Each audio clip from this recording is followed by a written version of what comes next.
Everybody, happy Monday night. Today is September 18th, 2023. We are across the pitch. We are going a little old school today, as it's just Dave and I, the original Yep. duo, back at you in the camera. Jose is away for father duties and taking care of what he's got to take care of at home. But Dave, you're joining me tonight. How you doing today, buddy? No, I'm good. Got the Monday Night Football header on in the background. So, exhilarating as that is. But, again, we're here to talk some Union. Whether it will be positive or not is make sure you tune in. Because I think, we're coming off a very, very disappointing weekend considering the circumstances. Yeah, I usually wear Union gear on the show. I don't think I've ever not worn something Union related. And I said, I'm not in the mood today. I'm really not in the mood today. Wear anything Union after Saturday's performance. The Sixers just signed Oubre from Charlotte, so I was like, I'm gonna go old school Sixers. I just asked Dave this. If anybody can guess what shirt I'm wearing, and I also got my little Star Wars bobblehead here. If anybody can guess what Sixers shirt I'm wearing, I'd be happy and impressed by your knowledge, going back several years here. So There's anyway, no chance. There's no chance anyone's going to get that. Who's on the back of your Sixers jersey I, or I Sixers t-shirt? I loved him, by the way. I did. I loved him. So anyway, on Saturday night we had a Union game. It was probably the result most of us thought of before the game started, but it was not exactly how we wanted to get there. And Valerie says, "Dang, no Union gear on set." I know. I do have, Valerie, though, a bear that I bought for my daughter, a little Union bear. So I'm not completely off of it. You get this at Rally House, pretty cheap, like $12. So I'm not completely off the team drinking out of my mug. I can't escape it. It's part of my life, but I have to. I can't wear it tonight. But anyway, 2-2 result. Now, Dave, just initial reactions from the Saturday performance. What were your reactions from the result, but how we got the result as well? Um, Frustration more than anything. I think up until the first goal, I think you were pretty comfortable. Don't really think Cincinnati actually created much, and you know the first goal coming the way that no, to be honest, it's so hard. It's like the one thing I've etched in my brain isn't the Gazdag penalty or the opening Union goal. Is the first goal for the Cincinnati, which really just is etched in my brain. It's the fact that you play a back three, and the whole point of back three is you've got three players there. It's like the center, perimeter center is covered, it's solidified, and you have two Cincinnati players walk through the center, that central area of your back three, and just then having a two. How through one through ball from about 40 yards out can you have a 2-on-1 with Andre Blake? It just, I think again, I'm so frustrated with the way that the game ended, and again, like Jack Elliott's red card was just stupid. Sorry, the goal was in the 50th minute. It's up until the first Cincinnati goal. I think Union were quite comfortable, but Yeah, they were. just do you mean like it was just such a frustrating way to concede that both goals were just terrible goals. I mean, I've even forgotten on the fact Jose Martinez actually scored a goal. It got overshadowed by all the negative Yeah, parts of the second half. But go ahead. that's what I mean. I think you look at it on the face of it, you think Union drew 2-2 at home to Cincinnati. Both teams had 10 men. You thought, the Union typically do struggle, but then you look at the context of the game. It's like the Union were 2-0 up, cruising, not really under any pressure. And Cincinnati came out second half, got the early goal, which again has been a really, really common trend of Union games of late as well. Slow starts in the second half, whether it's conceding a goal early or just not getting out the blocks and the opposition team just completely dominating like the half. It's been such a common trend of late, and it's just Hmm. as we keep saying, as you get to the playoffs, that's when you want to hit your top form. That's when you want to start, picking up not just points, getting points on the board, but also star points as well. Starting to really get those performances ticking up and playing at your best. But for the Union, since the League's Cup, there's been noticeable issues that have continued and trends that have continued. From the Tijuana game with the slow starts in the second half to the back three and defense being a massive issue. Just it's so leaky. It's so it's just being carved open with ease. Like you go to a back four, you think try and go for the man advantage, and within about 10 seconds of going to a back four, you get a man sent off. Like, yeah, it was just a shambles all around that second half. I think the problem that I'm facing is the Union just have to be honest with themselves now. I think all season long we've kind of said this team should be really good. They have the players to be really good, but I think we're just seeing that they're really not that good. Like the Union are a middle of the pack Eastern Conference team. which is weird for me to say because I also think we can beat anybody in the East. And maybe that says more about the Eastern Conference than it does about the Union. Like, for example, Orlando City, right? We played them twice when we had international duty. We know we can take care of the Revs. We've beaten, the likes of DC, which are on the borderline of the playoffs picture. We've done fine against Charlotte before. Yeah. I don't. Well, I'm not afraid of Cincinnati, but I think we can at least go toe to toe with them. I just think that as the season's gone on, we're waiting for them to wake up, and they're just not waking up. And a lot of times you hear coaches, not even just Jim, I mean, just in general, say, "We had an uncharacteristic performance. This is not how we typically play. This is not our mentality, whatever you want to call it." I think this is their characteristic. Their characteristic is a team that will be very hot and cold. They will have performances and games where you're like, wow, that actually wasn't too bad of a game. And then you'll have games like the Toronto match where they look absolutely terrible. Or even if you want to go back to the beginning of the season with Montreal, remember how they hadn't scored on anybody for X amount of games or whatever it was? And then we go down to Montreal or go up to Montreal and we fall flat on our face. And if you yeah. even look at the recent games, Dave, like if you look at the wins that we've had, I'm going all the way back till July 12th. So we beat Nashville. I think all of us agree that Joan Bendick must have had said some sort of prayer before that game because Oh there's yeah, that no was. reason why we should have won that game. Oh yeah, that Um, was a. it was terrible. Then I mean, you beat NYCFC 2-1. That was a solid game, and that's the momentum you had going into the Leagues Cup. You said, okay, wow, we just beat NYCFC. We're feeling good going to Leagues Cup. But we didn't exactly play well in Leagues Cup. I mean, yeah, you beat 2-1 in Querétaro. Not exactly something to be super proud of, right? They're just Liga MX teams traveling to Philly. You didn't look good against Red Bulls. You didn't look good against DC United. You got embarrassed by Miami. You Yeah. beat Monterrey's B squad. The Red Bulls game that we won 4-1, that's great, but they also had a red card. Yeah. I mean, just before that game as well, they lost 3-1 in Toronto. Toronto's first win in about 12 games. Yeah, so I'm looking back now, even before July, you had the Galaxy disaster. You had the embarrassment against LA, or Atlanta, rather. The last strong performance where they absolutely dominated from beginning to end was the Miami match on June 24th Yeah. when they beat up a shitty Miami team that had none of their stars yet and they were just in shambles entering Leagues Cup. So you're going back, what, July, August, almost 3 months now that we've actually seen a high quality game of soccer. So Valerie says, everyone on the team is very good. Who are the great players? Who among them is the best MLS? I'd say Martinez. I'd say Andre Blake. And then after Yeah. that, I mean, we know Gazlag is very good. Is he the best 10 in MLS? No. I mean, you can argue Kai Wagner is the best left back, right? So you have three players the best at their position. But Jacob Glesnes has played so at times. We saw him play great, and we also saw him play very poorly against DC United. So I just don't think this team is as good as everybody thinks they are, and this is the reality we have to now accept. Now, does that mean we're going to have a long playoff push? Probably not. And that's going to have to be what is going to have to be. That's it. Dave, I mean, do you think I'm over exaggerating or do you think there's some merit to the just not Um, that good? I maybe I don't know. It's a tough one. I think.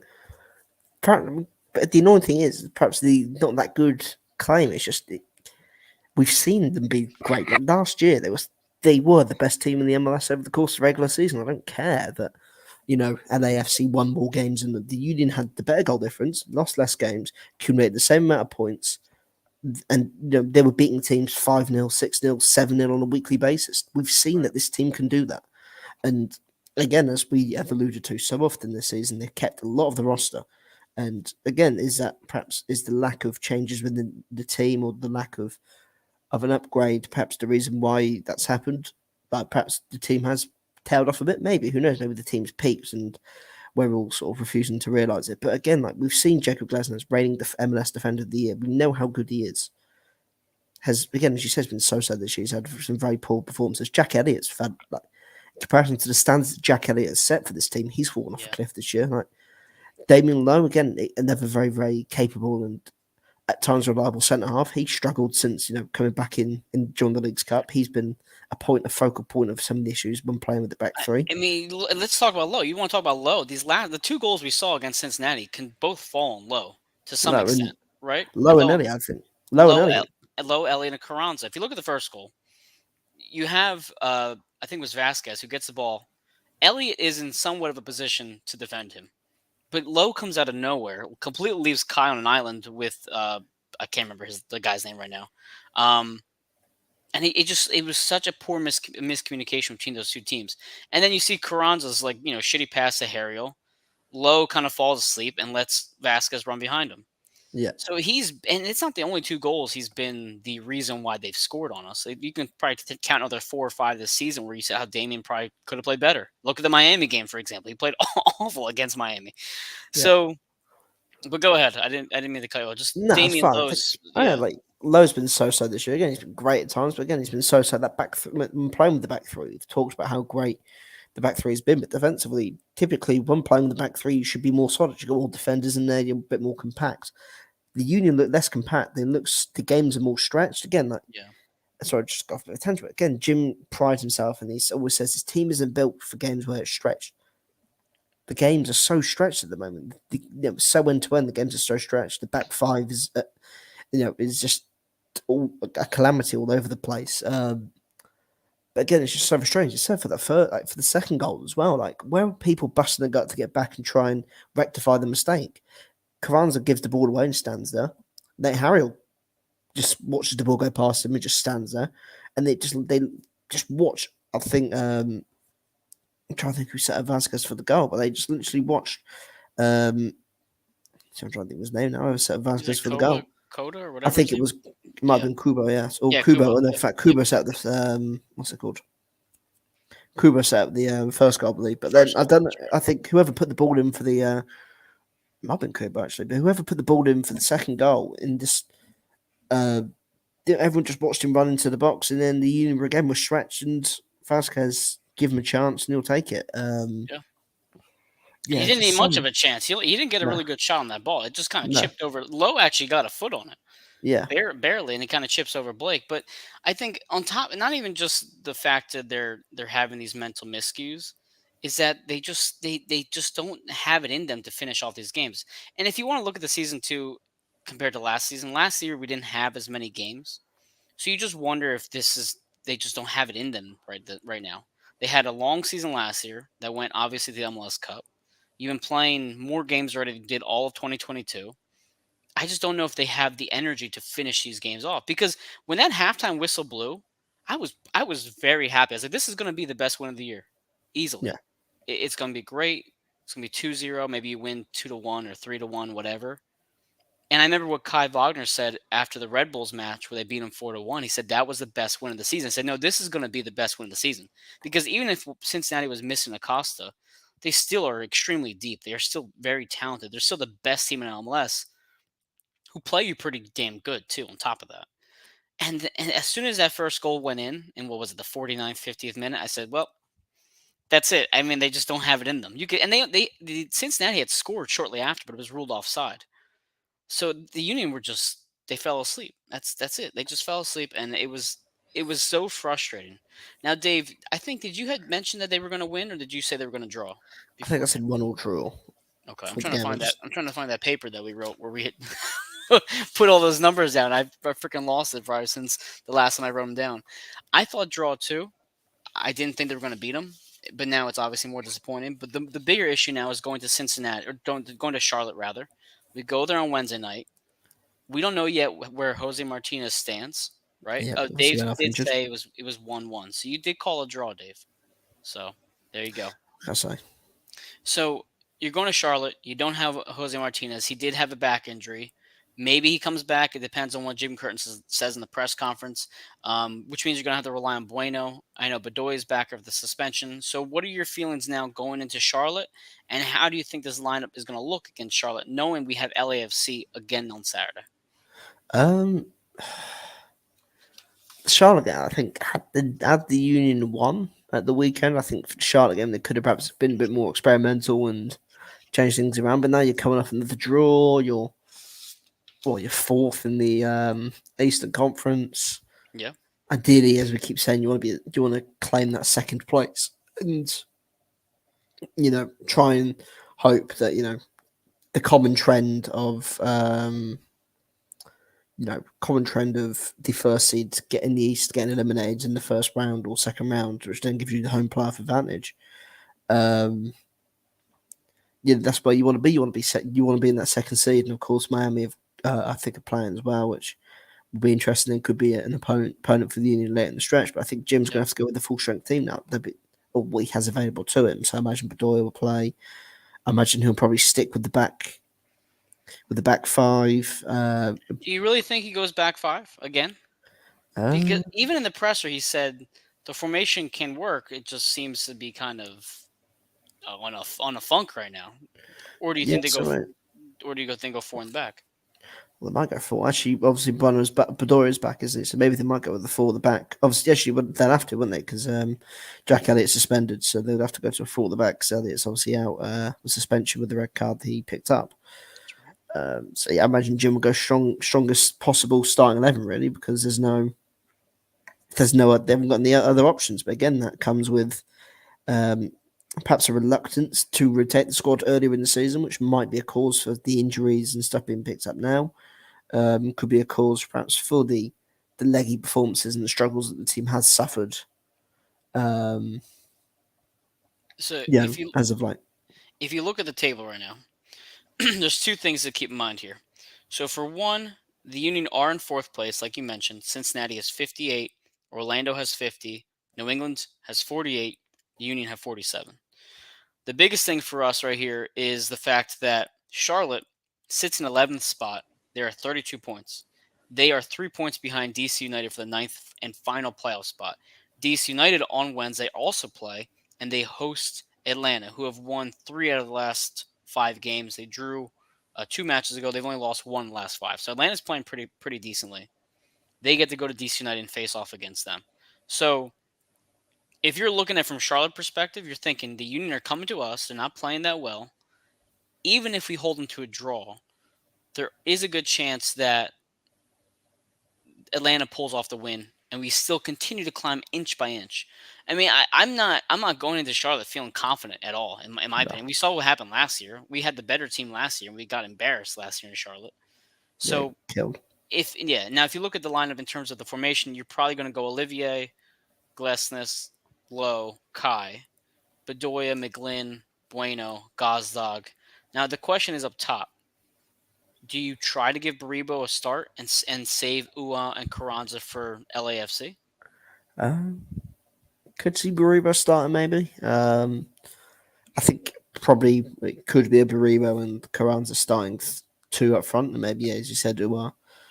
But again, perhaps um, with this team playing, again, back-to-back games, you're playing on the road. Maybe you would imagine that since Charlotte, sorry, would dominate possession, they'll have plenty of the ball. Hmm. In comparison to the Union, um, So I look I at the don't know. last. Yeah, go Maybe they ahead. go for a bit more pace and height in attack. Of course, I mean Carranza's obviously quite a tall player, but he's not as quick as Baribo or No.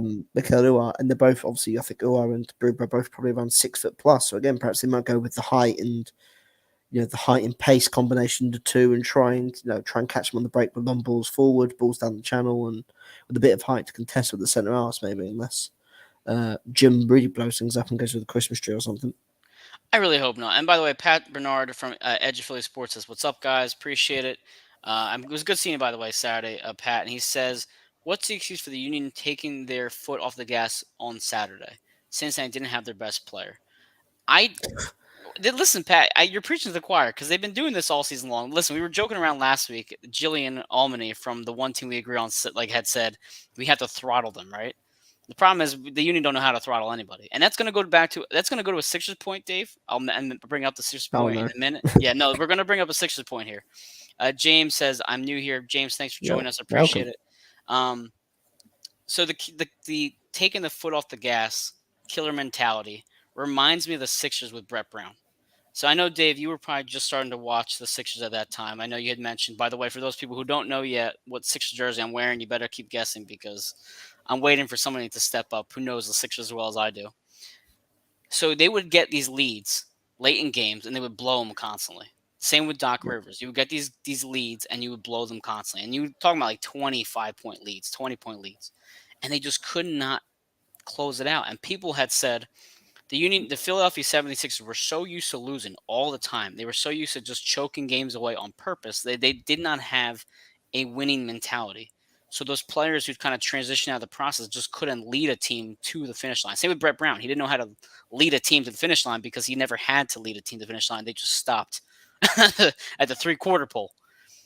Do you think the Union have the same issue? Do you think they're just not programmed to win? Because it seems like anytime there's a chance to put their foot on the pedal, they just can't. They can't do it. Yeah, again, I think as we've seen, like perhaps maybe not so much of the Sixers level of not being to close out games in the regular season because we've seen them do it. Perhaps the big game mentality is not there in comparison to other teams. Like as you've mentioned throughout the years, I mean the US Open Cup defeats under Jim, winning the Support Shield and then shit in the bed in their first game, losing I think was it 2-0 at home to the Revs after beating them like 5 times in the same season. Yeah, it was the Sports Shield Um, year. Yep. the Support Shield, yeah, even like the CCL game where I know against Club America, where I know, of course, Club America are a much better team than the Union, but you're 2-0, just moments in the games where the Union switch off, and I'll lead to the MLS Cup game in a minute, but Yep. 1-0, the tie is very much in your hands and within grasp, and you can see you're somewhat half in the game at 1-0 in Mexico, and Jose Martinez loses the ball, tries to do something fancy near the penalty area, and then gets reckless and gives away a stupid penalty to make it 2-0 to Club America, and then in the reverse leg, missing that, dominating the game pretty much from minute 1 to about an hour, and then Jimmy Montero missing the penalty, and the tie just switched like that, and Club America just sort of ran away with it. Even that playoff game in that same year, Union won the up, conceded within about 30 seconds ago, and won the up against NYCFC in the Eastern Conference Final. And then the horrible late goal they conceded, and then just delete the cup final last year where. But hold on, go ahead. Finish up real quick. Go ahead. So, and then obviously last year with Jack Elliott being caught flat-footed and Bale out jumping him to smash a header, smash his header in like the 5th minute stoppage time. And that was right after Olivier's poor clearance on the ball that led to the throw-in from LAFC that led to that. So the point I made earlier, and exactly what you said now, Jim Curtin says it is uncharacteristic for the Union to play like X, to have these mental miscues. Based off your brief synopsis of the last 4 years, it's not uncharacteristic for them to do that. That is typically what the Union do. That's why we say that's so Union, because that's all they know how to do. Unfortunately, that's how Curtin has been since his 8th. He's been here 8 years now coaching, right? 7 years, 8 years. He's had these uncharacteristic moments happen a lot over his tenure, and the Union players have had these moments happen a lot over the past couple of years. And that's where it gets frustrating for me. Where, to Pat's point, why'd they take their foot off the gas? Because I don't think they know how to keep it down. That's the reality of it. I mean, yeah, you can look back on last year where they beat up on a really bad DC United team, but now in hindsight, that's not really anything to brag about. So let's look at Charlotte, though, because Charlotte hasn't been playing too badly. The last game, Charlotte was 0-0 at home against DC United. They drew against Nashville 1-1 on September 2nd. If you go back to August, they beat LAFC at home, and they drew against Orlando. So if you look at the last 5 games between these two clubs, let's see here. I'm trying to see. You have what? 2 draws, 3 draws, 3 draws and a win for Charlotte over the last 4 games. So it's not like they're in bad form. If you look at the goal differentials between these two clubs, you have total goals. The Union outscore them 49-34. That's crazy. The goal differential is 16 for the Union, -9 for Charlotte. So they give up a lot of goals. They've given up 43 goals this year, and they've only scored 34, while the Union have allowed 33. Now, typically, you'd say, wow, the Union clearly have an advantage because they can score goals and they can play defense, while Charlotte is the reverse. They can't score and they can't play D. But does that make you feel any better at all with Wednesday? Because it doesn't for me.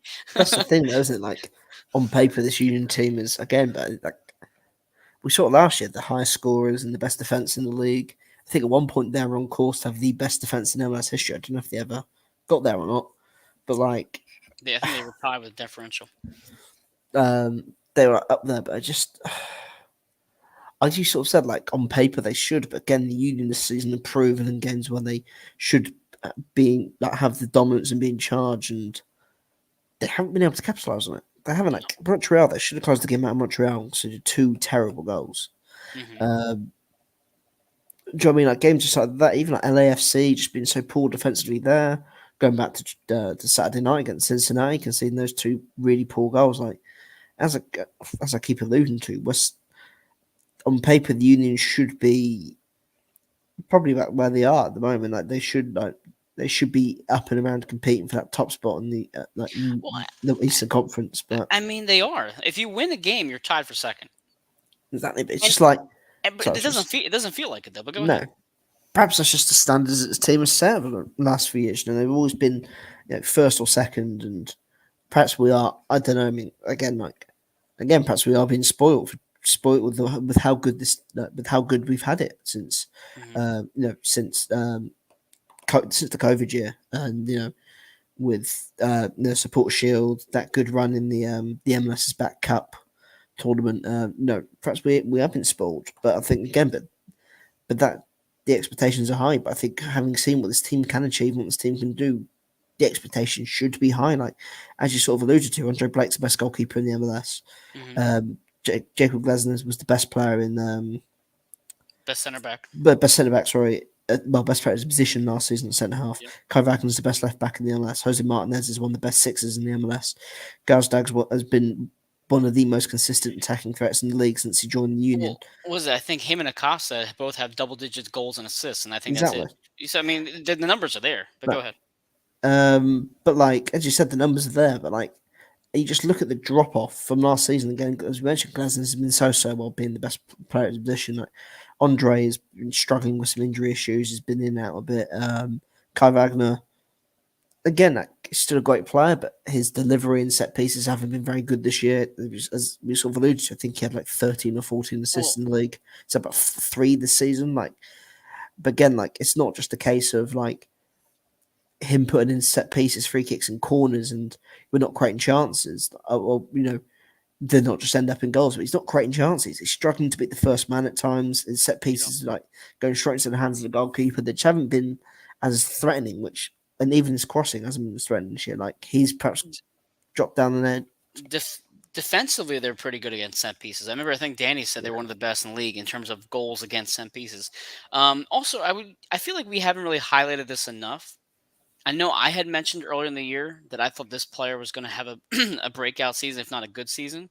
Olivier hasn't been what we thought he was going to be this year. No, Neither, I mean, Nathan Harriel, I think, has proven to be a better offensive weapon at times off the set pieces for sure compared to Olivier. But I had said I want Olivier to somewhat match the assist total that Kai Wagner can put out. So that way, I'm not saying he has to get 20 assists. I'm saying like if he could get 5 or 6 assists this year, at least it has some promise that they can score from the right side. But Olivier really hasn't done anything that's impressed me overall, and I think that just limits the team's growth because you're asking for all these players to have career years again, but he's not taking his chance to have his career year, which is what the Union could really use. It could really use yeah. Olivier to step up and improve his game. But go ahead. So said again, I think Olivier was probably like.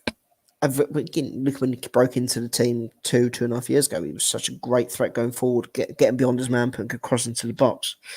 Now it's a question. I don't know if it'd be a popular question um, or even a point. Did this team peak last season? It certainly feels like it.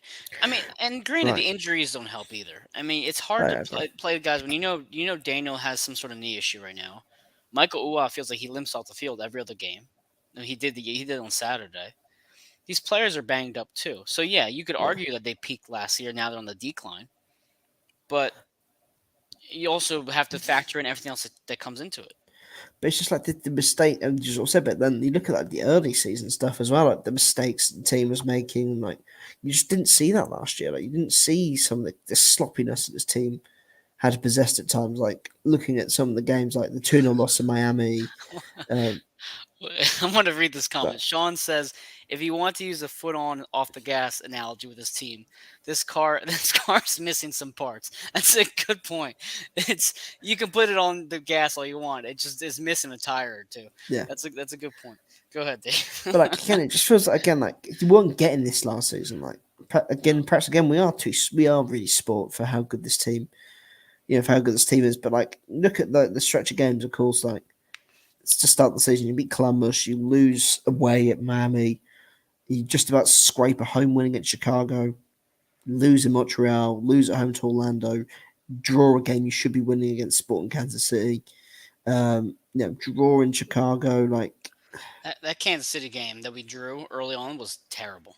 yeah, I mean, that was one of their worst performances all year.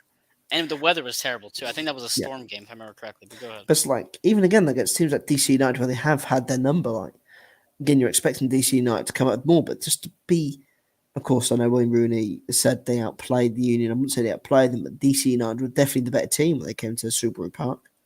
You Um, you could argue that DC United in the recent game that we beat them on what was it? I can't remember the date now.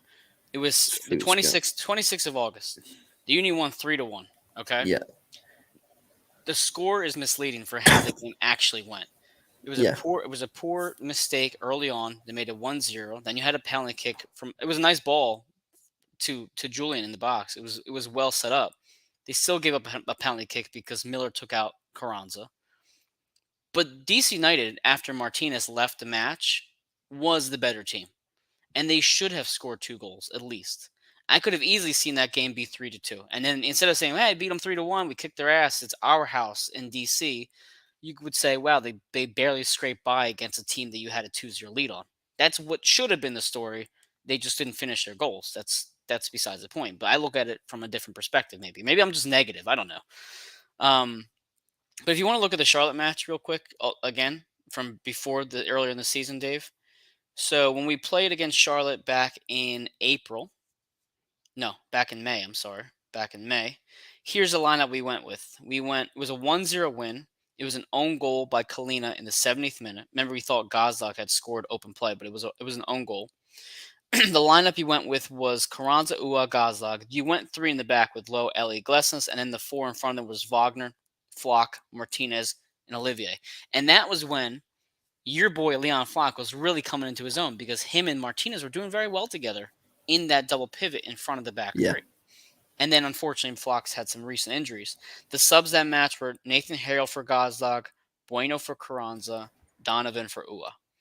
So knowing that Flock is not there, knowing Martinez is not there, most likely, knowing that Elliott is not there, you're probably going to go Olivier, as we said earlier, McGlynn, Bueno, and Bedoya. That would be what makes the most sense. But go ahead.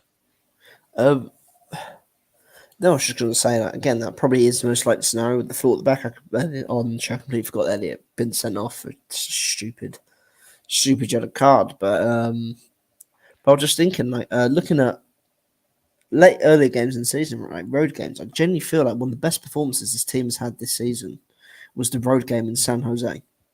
Well, they Yeah. lost, but like everything they did, they just couldn't score. Like they had the better possession, they had like 20 odd shots on goal. Like again, like we know that they can put in these sort of road performances, and it's just sort of we need. I feel like we need one of those games where, of course, don't lose 2-1, but you want one of those games where they can create an abundance of chances and take a few of them and win 2-0, 3-1 on the road or something and get people back to believing again. Because again, like you can't, especially with this run we alluded to last week. I mean, LAFC is going to be tough on Saturday night. The Dallas game is going to be Dallas game. You're hoping they win. Then you've got to go to Columbus, where they always play you tough in Columbus. So again, like, you've got a very, very tough stretch of games where coming up, even like the Atlanta game earlier in the year as well. We sort of alluded to like the struggles of the team. That was just a terrible performance from minute 1 to minute 90, where the Union didn't create anything all game. Like you got teams here who have had the better coming up, where they've had the better the Union this season, and it's now a big opportunity for the Union to perhaps show that they are on that, show the level that they should be at and where they want to be at, and to show that perhaps they were just lapses in concentration or just off days, like as you sort of alluded to that Cincinnati game where the Union essentially sort of half played their B teams. I think they had the CONCACAF Champions League game that Yeah. same week. And they didn't play poorly against Cincinnati that match, Yeah, considering the changes around there. yeah, Eric says, when do we get rid of Jim? Well, unfortunately, he has a contract extension, so you're not at yeah, least for 2 years. But to Eric's point, this is a point that we should think about now. It's way well in advance. Is Curtin leaving this year, next year? No, he's going to finish his contract out. He's been here long enough. He deserves to finish that out. But the problem is, if they do not win anything this year, and they fail to improve next year, he doesn't come back. I don't think you can bring him back. Yeah. Eventually, you have to win. Eventually, you don't want to have Andy Reid repeat it again in Philadelphia. So probably I, another year and a half, Eric. But that depends on what Tanner does as well. I think that's an issue. You sort of alluded to with Tanner. Like, we look at the off-season acquisitions that this team made with Torres and Pereira probably being the two more established players, which everyone's like, oh, these are going to be good players. Like, Jim clearly didn't want them because they both barely played at all this season. Like, perhaps Jim, for the team to actually take a step forward and be more, perhaps be a bit more consistent and being able to maintain the levels that they've set up. Maybe perhaps Jim should have more of a say in the boardroom when it comes to signing players and Or re-signing players. To or Frank's re-sign. point, Yeah, look at the loss of Burke. How significant was that loss of Burke? Because, I mean, listen, Baribo looks really good right now, but it's September 18th, and we haven't seen him produce yet. Quinn yeah, Sullivan doesn't produce offensively. Chris Donovan produces few and far between. And think about how much different this year could be with Corey Burke. But yeah. go ahead to your point with It's just Tanner. sort of said, as Frank mentioned, to like the bench quality and the bench, like the depth on the bench. Like, it's got players on there that Jim didn't even early in the season had players that Jim didn't even want in the squad with Pereira and Torres. Perhaps Jim should be given more of a voice in the transfer meetings and when actually signing players, because we won't get repeats of, signing three players and only one of them actually gets any meaningful minutes throughout the season. Because um, I mean, this wouldn't fly on other teams. Think about this. Think of it this way, Dave. Look at it from a different sport perspective. Let's say the 76ers brought in three bench players to play, and Doc yeah, Rivers never played them, or Nick Nurse never played them. If you yeah, look at the Eagles, let's say the Eagles, what was the big Eagles acquisition this year? Swift, right? yeah, If Swift came into the game to league and we didn't play him at all, people would be saying, "Well, why isn't Swift playing?" There would be more calls for the coaches to play the players that were brought in yeah, because clearly they're talented. Clearly they have some sort of use. Now Torres maybe not. Maybe Torres is the exception to that. Pereira, as Jose and you and I have gone back and forth now the last year, is an anomaly that we'll never understand. The same thing yeah, with Dava. We'll never understand why he never played. And then Eric mentions another Jim mess up. Look how long it took Jim to replace CJ with Burke. But that doesn't fall back on Jim necessarily. yeah. It depends. It also falls back on Tanner and the fact that Sergio Santos was around the mix as well. But go ahead, Dave. I think again that like that, as you sort of like alluded to, that then becomes an issue in itself. Obviously, with as you sort of like Jim, perhaps. I mean, as you sort of alluded to just then, I don't know when Corey Burke came in, but like when the CJ Sapong sort of Corey Burke sort of transition happened, but like again, like Jim needs more of a say in what he can do in the transfer room. Clearly, like if Tanner's there, like, oh, I want to sign Torres, I want to sign Pereira, and Jim's like, yeah, they're not really my sort of players. They aren't players I've not been a fan of when I've seen them and I've looked at them scouting. And Ernest goes, well, we'll sign them anyway, so you're going to have to make use of it. Like, Jim's just not going to use them, is he? And Well, just quickly with Sean's comment there in the chat, we put it up. I is it think it's an up? issue with both, perhaps. Like, Mm-hmm. it's an issue with both, perhaps, with the front office, perhaps needing to be more transparent with Jim. Maybe that is something there because again, you don't like we see in the in the NFL and things like that. Like usually, coaches are somewhat consulted with players and they're brought in. Like you look at players to like fit a system and whether we've seen it before with Jim with certain players where they've been brought in and they just haven't been utilised. Darvo, Torres has barely been utilised. Like in fact, he was you could argue he was the main reason they actually ended up beating Querétaro in normal time It without was. going to penalties. Like, and again, he was just completely shunted to the back of the line after probably being the best player on the pitch when he came on against Querétaro. He's And been shoved to the back of the line again. It's like, well, clearly a players that Jim doesn't want or like if they're not getting the opportunities. Like, does Jim either need more voice in the scouting department in the transfer room when signing players and go actually I want this target as opposed to this target, and then Tanner goes out and does that job, or B, does he need to be a bit more loose with with his squad rotation and being willing to change things up to help other players get involved or to rotate the squad? that can also go to the assistant coaches and saying, "Hey, who's talking to Jim as he's making these lineups?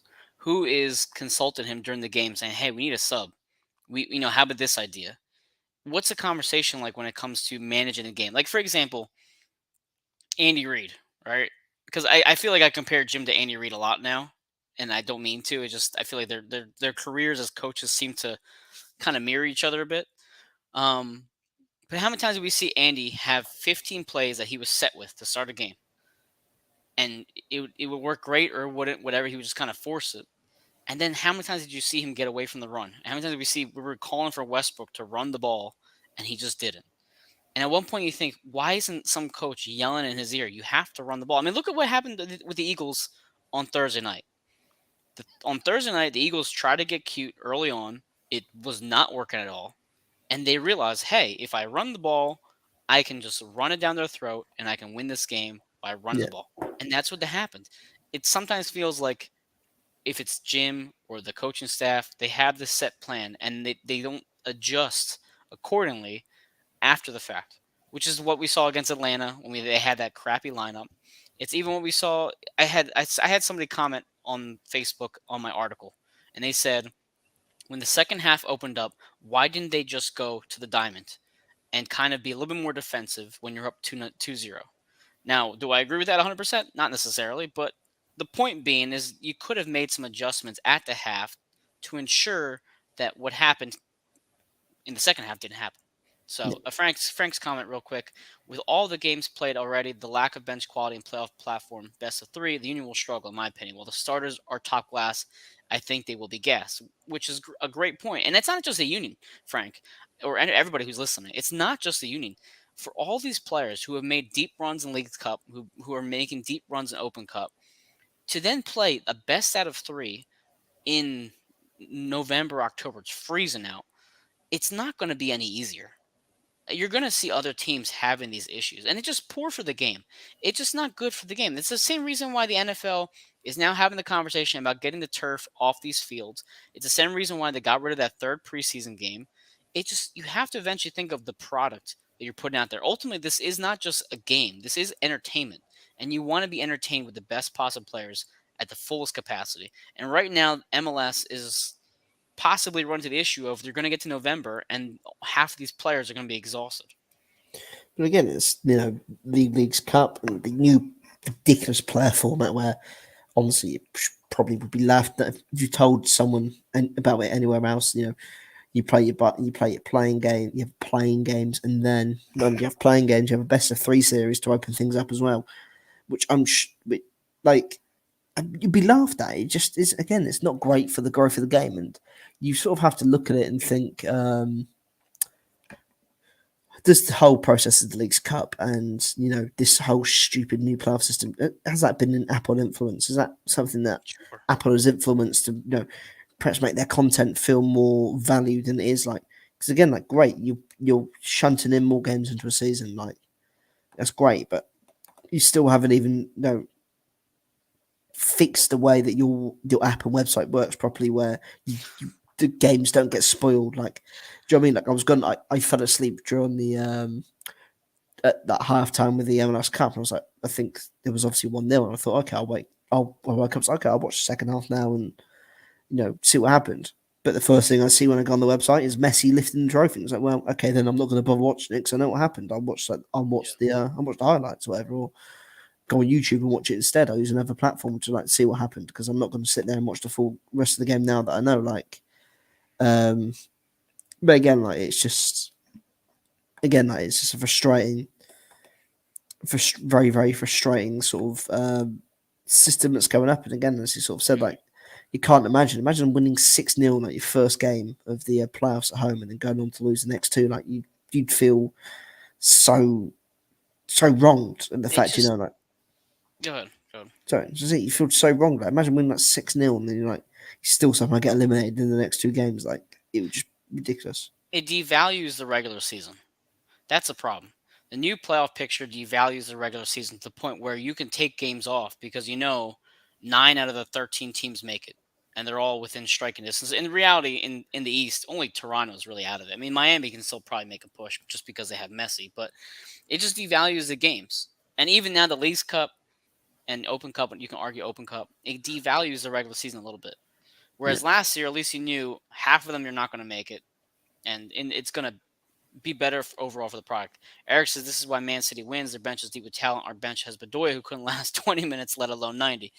And then Eric says Champions League. Now, I like Champions League because it is very invitational, kind of like it does have the Club World Cup after that. Leagues Cup, I liked it, but after I see it now, after the Union have played recently, I'm like, I could have done without it. I would have rather seen the MLS season continue, get done in September, October, and then November, like we saw last year, and call it a freaking day. Um, but I think we can go on this topic forever because I think a lot of people have strong opinions on how the league is currently set up. I don't like the way it's set up right now. I thought it was better last year, but so be it. So, Dave, before we end the show, let's do some score predictions here. What do you think and Charlotte on Wednesday night? Probably go for another 1-1 draw. To be honest, I think. Just keep it consistent. I think a 1-1 draw. I'll go with Gazdag goal. Open play, or are we going PK? I think the thing is that it's a ridiculous stat. I think Gazdag scored like 11 penalties this year. Over what a ridiculous stat! The Union the fact the Union have had so many penalties this season. Not many teams actually get 12 penalties in in a season, which is ridiculous. But I mentioned it probably would be a penalty again. Gazdag has been, in terms of scoring this year, has been very, very ineffective in that regard. So probably got a penalty in a 1-1 draw. 1-1 draw. Melissa says a draw. Really, I know we're not very optimistic tonight, Melissa. Maybe on Thursday we'll feel better, but tonight not so much. Hey, then he's just to say cheers to Eric, but hey, this team needs to show us that we can be confident in them to close games out. Hey, they come out that Cincinnati game with a 2-0 win or 2-1 win. I think okay, hell yeah, massive win. But I think Jose said in our group chat on Sunday, if what's his name? If Acosta had played in that game, the Union would 100% losing that game. 100% Acosta would just destroyed us. You're right. Especially the way they played in the second half. The fact that the team allowed 2 players just to walk straight through the middle of the defense, and have a 2-1 situation was just shambolic, really. But yeah, you want to do a prediction for LAFC, or do you want to hold off on that? Because we haven't really touched on that. There's a lot. The problem with the LAFC match being on Saturday and not knowing Martinez's health and not knowing the lineup yet. That's why we don't always predict 2 games ahead. But just for the hell of it, why not? I'm in a good mood tonight. Why not give us a prediction for LAFC? The LAFC game, I'm gonna go. I think they'll go the back 5 against LAFC with Elliott coming back. I think, as we've alluded to, sorry, Eric's comment as well. I think tomorrow on Wednesday, they will go with the back 5. No, back 4. Sorry, I think there will be the diamond for the back 4 of the diamond on Wednesday against Charlotte due to Jack being suspended. But I could easily see them going with the back 5 against LAFC. LAFC, yeah. So last time I played LAFC at home, just for the hell of it. It was a 1-1 draw. It was in the was when LAFC scored in the death with Acosta after the turnover by Jack Elliott. Jack Elliott just seems to struggle against LAFC, I guess. That's not fair to him. He did score 2 goals, so that's not fair to him. The Union lineup that night was Ua, Carranza, Gazdag, Martinez, McGlynn, Bedoya, Wagner, Elliott, Glessens, Mamizo, and Blake and Net. So it was the diamond. It was people who are currently healthy and on the roster. So it could be the same thing again at home. They could go the same exact diamond formation, and it did work. They just couldn't close the game out. For myself, against Charlotte, I'm gonna go with Melissa. I'm gonna side some optimism here. I'm gonna go with 2-0. They're gonna turn the season around on Wednesday, get some momentum into home. I do think Cincinnati might be looking ahead or Charlotte might be looking ahead at Cincinnati a bit too on Saturday. Maybe they can't close out at home. 2-0 against Charlotte. On Wednesday, LA, we're going to draw 1-1. I think it's going to be. I don't think LA is going to walk out of here with a loss, unfortunately. Yeah. But that is across the pitch. I'm going to read the sponsors and we'll do a final thought real quick. A lot less sponsors now, which is nice. AllState Insurance Agency-Debora Sigler at 6750 Iroquois Trail number 3 in Allentown, PA. Specializing in insurance for auto, home renters, life, and much more. Give her a quote today from her by calling 610-395-6100. We have Vinny's Pizza Restaurant. Discover a new favorite by trying their pizzas top pizzas in Allentown, plus pasta, salads, calzones, sandwiches, and more. Check out their menu at vinnyspizzarestaurant.com. We have Stuff to the Grills, offering a unique twist on a traditional sandwich shop. They have homemade hot and cold sandwiches, salads, appetizers, and baked goods available for all events at stufftothegrills.com. You have Manscaped. Get 20% off by using the code AAT Sports at manscaped.com. And you have Philly Sports Trip. Join us in New York or Washington. Secure your spot at phillysportstrip.com and select Allentown Pickup at checkout. Dave, your final thought before a very busy week for you. And Gillingham won in Oh a yeah, great game on Saturdays. But go ahead. oh yeah. Final thoughts. So for Yep. me, I think this week is a massive week. I think, 2 games. Obviously the team's playing its game in hand now to get back with. We'll catch up with the other teams around them that have played 28 games this year. I want to say Yeah, it's 20 28. games. Yeah, Hmm. 28 games this year.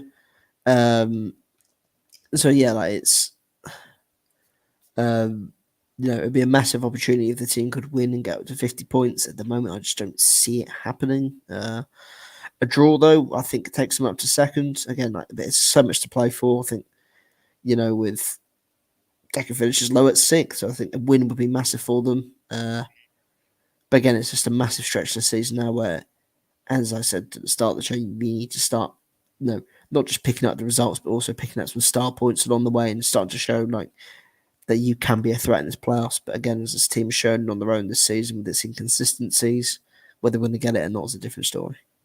That's a great point. First of all, thank you everybody who commented. A lot of new comments, old comments. Appreciate everybody chiming in. For those who were very curious, this is a Rashawn Holmes T-shirt. He last played with the Sixers for 2018. I loved Rashawn Holmes. Besides that, Melissa says great discussion. Thanks, Melissa. For myself, I agree with what Jillian said last week, jokingly, but I do agree. I'm still waiting for this team to throttle opponents. So to your point, David, this is a big week. The Union could very well fall down the table in the next 2 matches, or they could very well cement themselves as a legitimate contender. Yeah, Which team we see by Sunday morning, we'll find out. But otherwise, this is Across the Pitch. He's Dave Miller, Dave GFC Miller. He also covers Gillingham for League Two. So follow him on yeah, Facebook, yeah. Twitter for all that fun stuff. I'm Mike Barrera, mbarrera1323 on Twitter as well as on TikTok. If you follow me on Facebook, you know that my name is not Mike Barrera on Facebook, and I don't typically release it. But on the Union page, you guys see it all there on that. Otherwise, guys, have a great Monday night. Dude. Union dupe.